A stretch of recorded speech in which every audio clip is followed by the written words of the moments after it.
So hold on, I just need to mute somebody here. Thank you. And if you don't mute yourself when you enter, please do so. It makes it a lot easier.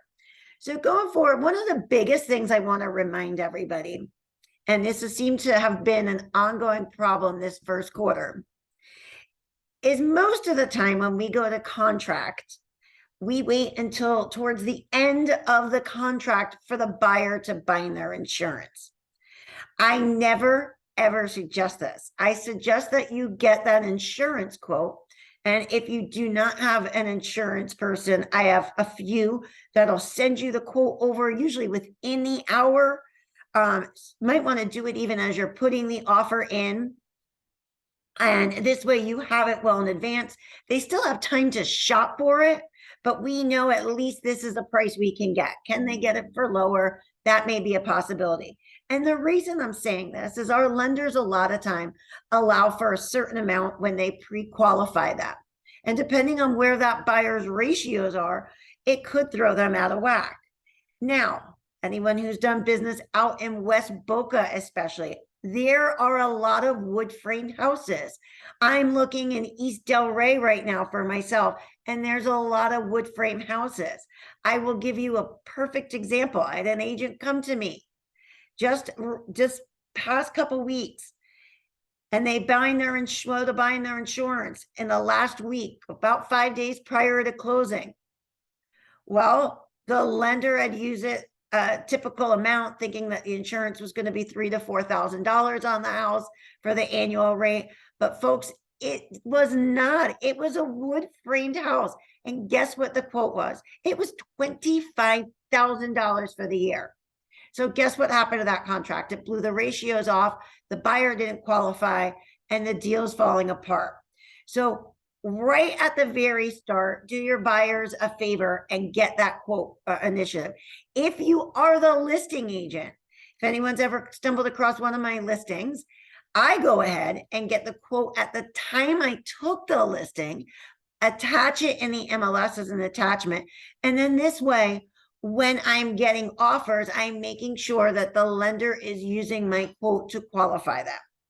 That's the first thing that's always going to help you. But next, I just want to go through some highlights of the as is. As everyone knows, Section 1D, when it pertains to the personal property, was updated not long ago. We added TV mounts and doorbells. These include the Ring doorbells. If they are fixed and attached to the house, they are part of it. Any security cameras are included in it. The TV mounts are included in it.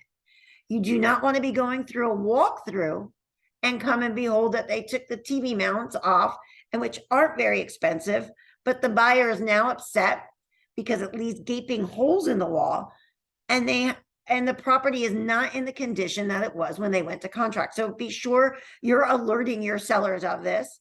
And when you go to contract, you make sure all parties are aware. The other big thing I want to add, if people really pay attention, washer and dryer is not included in that list of things. If you do not add it, the seller does not have to leave it. I just had my listing, buyer's agent never added it, never pointed it out. My seller removed it from the property and took it with her. She just bought really nice Bosch ones and wanted to keep them. I told her it was her right because it is not part of the contract. Buyer was in for a shock, and guess what happened at the closing table? That agent was buying her clients a washing machine and dryer because she did not explain it to them. Number 2A in the contract, Section 2A, refers to the escrow agent. I want to remind everybody that this is just what is considered the escrow agent. It does not clarify them as the closing agent. For starters, I hope we're always writing South Florida Title in there, whether you're picking the closing agent or not. As everyone knows, South Florida Title is our in-house title company. They work for just URG agents. They are not out soliciting the outside world like all these other title companies do. So you are our priority. We do have probably the lowest rates and no hidden junk fees, not even wire fees, besides the level of service you get. So you should always have it, because even if you're not picking title, you want our title company to hold escrow funds. You want to make sure they're always accounted for. And if you do have the opportunity to pick the closing agent as specified in the contract, then go ahead and in the special clauses, just write in escrow agent shall be closing agent. It's really easy. And that way, no, it's all clear right there. The next thing I want to point out in the as-is contract is Section 5A refers to CFPB requirements. And a lot of you may not know what this is.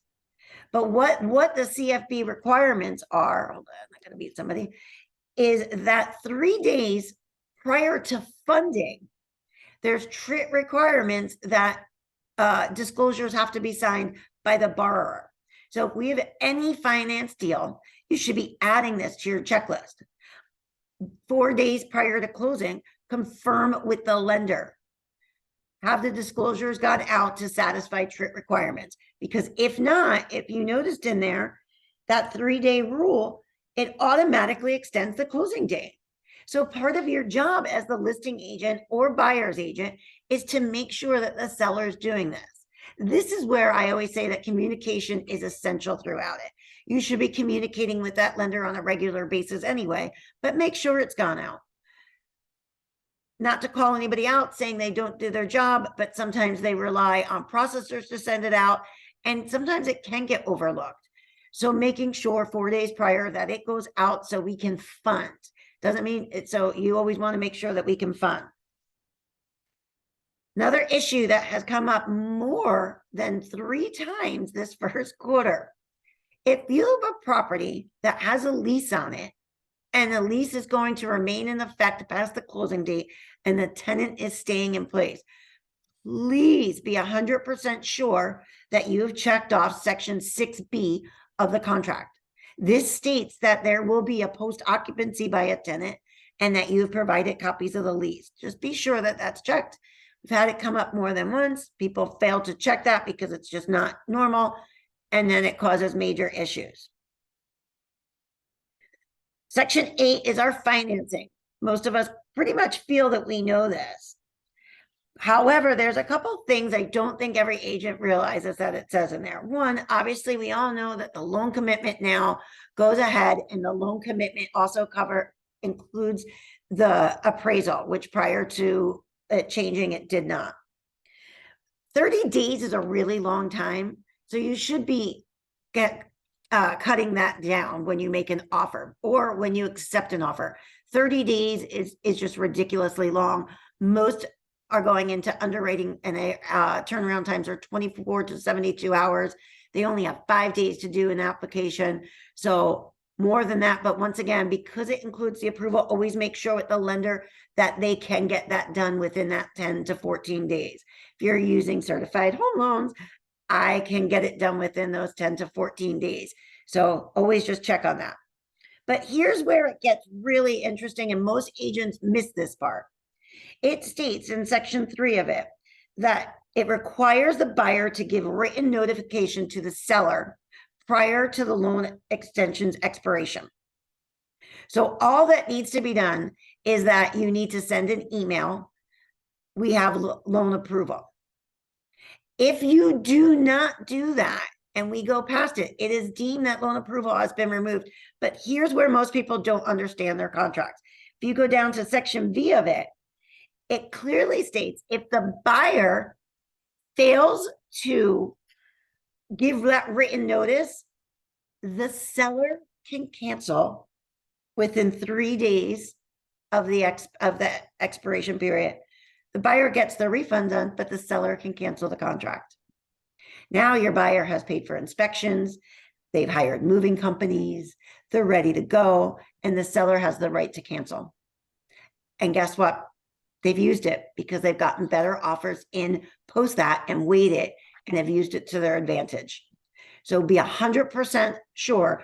Once again, this is where your communication falls into place, that you are notifying them that you have approval.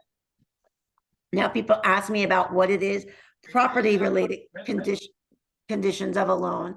The property-related conditions of a loan is sometimes you will find, and you see it especially on VA loans more than any others, VA and sometimes on FHA, that on the appraisal will make a notation that the appraisal is contingent upon the repair of X, Y, or Z. We just had one recently that it was about brick pavers, that it was a tripping hazard. I've seen them require handrails being put in. Anything that they feel is a safety issue, they may make it a condition of the appraisal. So in which case it has to be repaired. But here's the big catch, folks. If you were to jump down to 12A under inspection, it says that the buyer, on the final clause in that says the buyer, if they go past their inspection period, and this comes up because sometimes you do a 5-day inspection, we get the appraisal back afterwards, so we're outside of our inspection period, but now we have conditions. But it clearly states in there, buyer shall be responsible for any and all repairs required by the lender. So that means even if it's a property related condition, the buyer doesn't have to close, but the contract reads that it's their responsibility to pay for it. So knowing your terminology in your contract could be very key to whether your buyer's paying for it or whether the seller's paying for it. So remember that always. Number 9F, special assessments. I really hope by now everybody knows this does not mean special assessments put in place by the homeowners association or a condos association. These are only assessments put in place by governing bodies. Sometimes in some areas, if they're repaving streets, they assess every homeowner on the street. It's that. This has nothing to do with homeowner or condo associations. It's if the city, county put something in place. Years ago, now we're going to jump to 10J. Years ago, people used to do seller's disclosures. Some agents still do a seller's disclosure. We got away with it for a couple of reasons. One, we started to see all these bank-owned properties. So a seller's disclosure, they've never lived in the property. We have a lot of absentee owners that have never lived in it. So and it was just to the best of their knowledge. However, section 10J, it's in there, our contract, it says seller's disclosure. The seller doesn't know of any material facts that are affecting the value of this. If they do, folks, you better be sure that they're disclosing it. And you're going to see why when it gets to the end of the contract that it's really important. If you know or they know of any material defects, whether there's imposing assessments coming from the HOA, whether they're going to do tracks behind it, whether something is happening in the city that may be causing a shift in property values, and you know of this or the seller knows of it, it must be disclosed up front to them. I already went over the inspections. 12C, I hope everyone realized building permits. If you ever get contracts and you're a listing agent or you see a lot of other agents put in the special clause section that the seller will close out all permits at their expense, because 12C removes that. 12C just says the seller has to assist them in any way they can, and they are not obligated to expect any money, to expand any money on this. So it's solely on the buyer. We can close with open permits, by the way. There's no reason why a title company can't close with an open permit. So either add it to your special clause or be fully aware that your buyer is going to be obligated for any fees and closing them out themselves, and the seller is just obligated to assist them. 13F, time. Time is of the essence. I have to remind co-op agents, our contracts say time is of the essence. Don't ever ignore a co-op agent in it or anything, because it's part of our contract. Now, also remind in there that except for time and acceptance and the effective date, if the date falls on a Saturday or Sunday or a national holiday, in section 5 of our contracts say what holidays are considered national holidays, it continues to Monday of the following day. So if your inspection period lands on a Saturday, the inspection period goes to Monday. And everyone's under the misconception that it's Monday by 5 p.m. Years and years ago, our contracts did read 5 p.m., but it no longer does. So the 5 p.m. is not a part of anywhere of our contracts. So it extends. If it's their loan approval, it extends. Inspection approval, anything extends to the following Monday. We're coming up not too far off, frightening to say, hurricane season. 13G refers to our force majeure. I always think it's very vague because in it, it just states when all parties are operable. But what does that truly mean? When all parties have internet back, when all parties have electricity back, is it? So it's something you really need to be communicating with.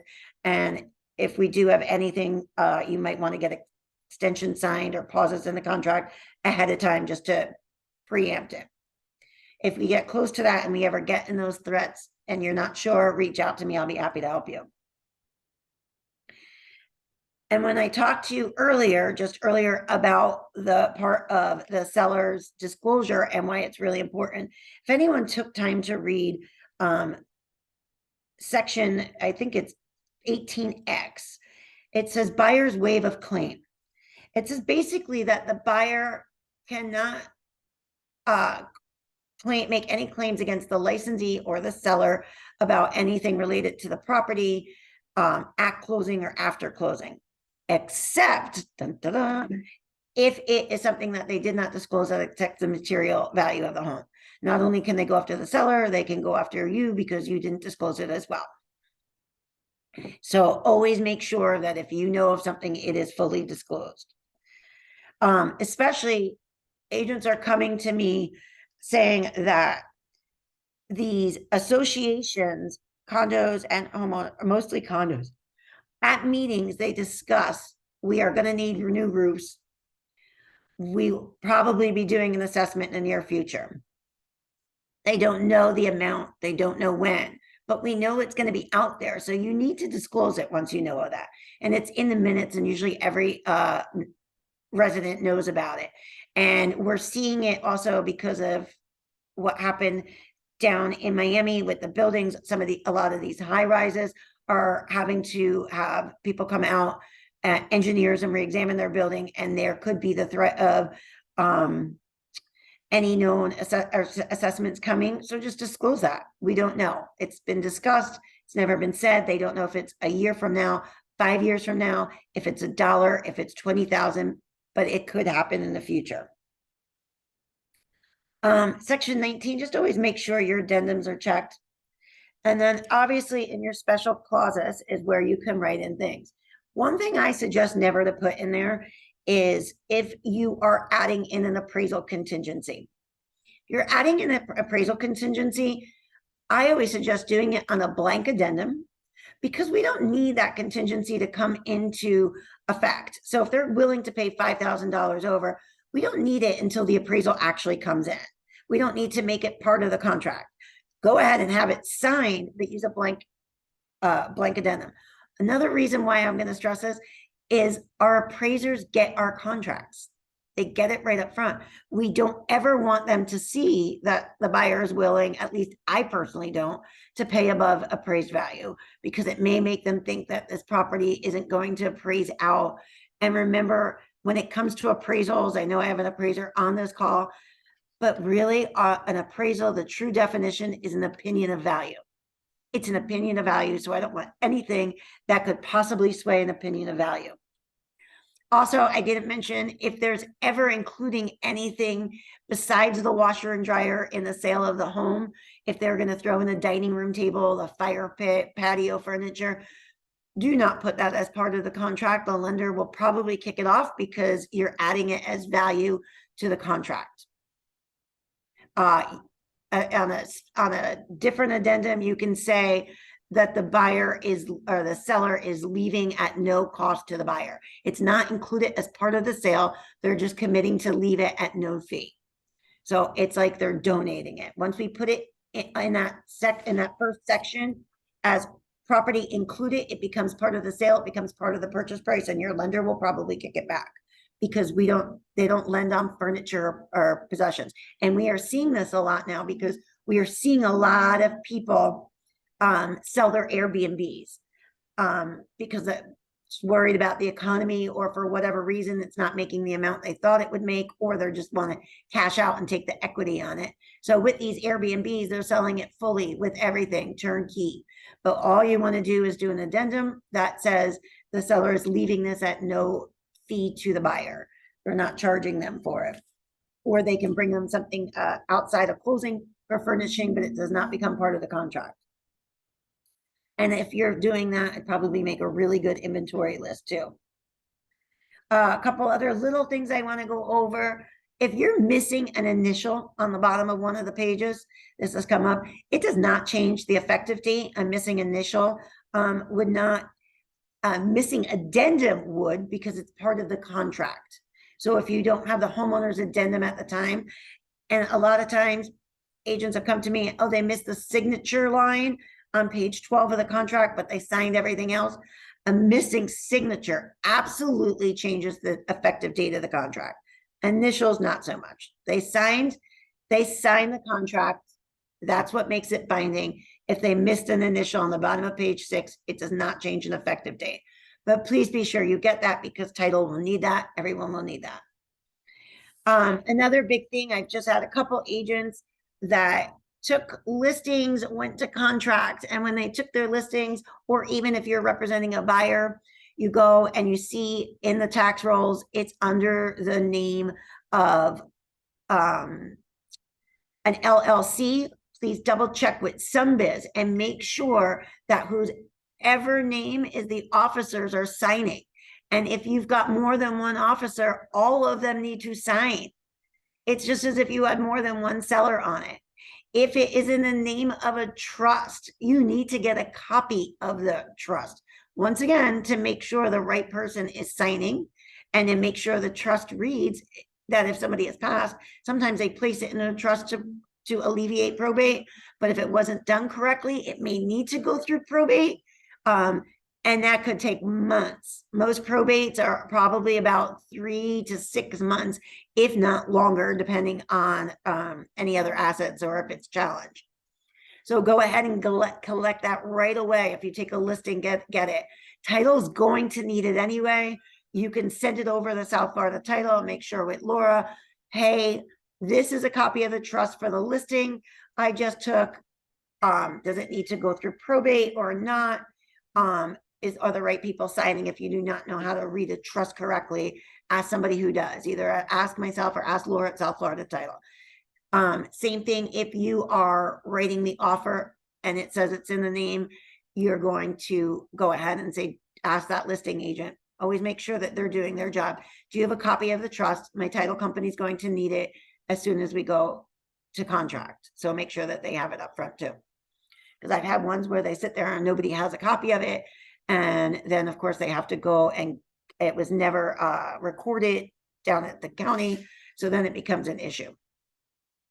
So these are some tips and strategies that I really hope that you pay attention to. And I always tell everybody, if you've never really read our contracts from start to finish, get yourself a highlighter and read it. Read every single clause of it. And if you're not sure of a clause, highlight it. Call me, ask me, I'll explain it to you. So this way, because one time somebody's going to ask you what every section of that contract means, and you're going to go, oh, this just means, I don't know, just initial the bottom of the page. Because if it's me and I'm that person, I don't sign anything without reading and knowing what I'm signing. My daughter just signed a lease and I told her, please let me go through it in detail. I did. I just had another agent, she didn't go through a lease a year ago and read it, and that's the landlord made up a lease, and my golly, it required her to paint the entire inside of the property before lease commencement, before she, and it required her to shampoo the carpets, replace blinds, but they all signed it. Nobody read through it. So this poor woman is now spending, it's about $2,500 to paint the inside of the home, every bit, baseboards, doors, everything. And it's costing her another couple $1,000 to steam the carpets all through the house, clean the grout, and also replace all blinds. So just because her agent and her didn't read through the contract, it's probably going to cost her $4,000 to $5,000 upon move out. So, and if not, she'll lose all her security deposit. So nobody wants that either. And they can charge her more because they can get higher quotes. So I do hope this helped everybody. I do want to let you know next Thursday, I am not going to do this. I am actually on vacation. I will be in Hawaii. It's a 5-hour different time zone, and I really do not want to be getting up at 6 o'clock in the morning to do it. I kind of want to enjoy Hawaii a little bit. So I hope everybody can appreciate that. Other than that, we are going to be back the following Thursday, and be sure to look out. We're going to do another live training back in the office in April, trying to do live ones once a month in the Parkland office. Everyone seems to like it. And if you haven't heard, we're getting ready to remodel the Parkland office. We will not be doing it until probably September, October, when we tend to get through the busy summer period, which is our busiest rush. But it's pretty exciting. We're going to be knocking down walls, putting up glass. It's going to make it really bright and open. Great place. Besides it being pretty beautiful right now, an even better place to start bringing your clients. Thank you, Adriana. And I want to thank everybody once again for joining me. As always, go out there and make it a great day. Thanks a bunch and enjoy. Thank you. Thank you, Linda. Thank you.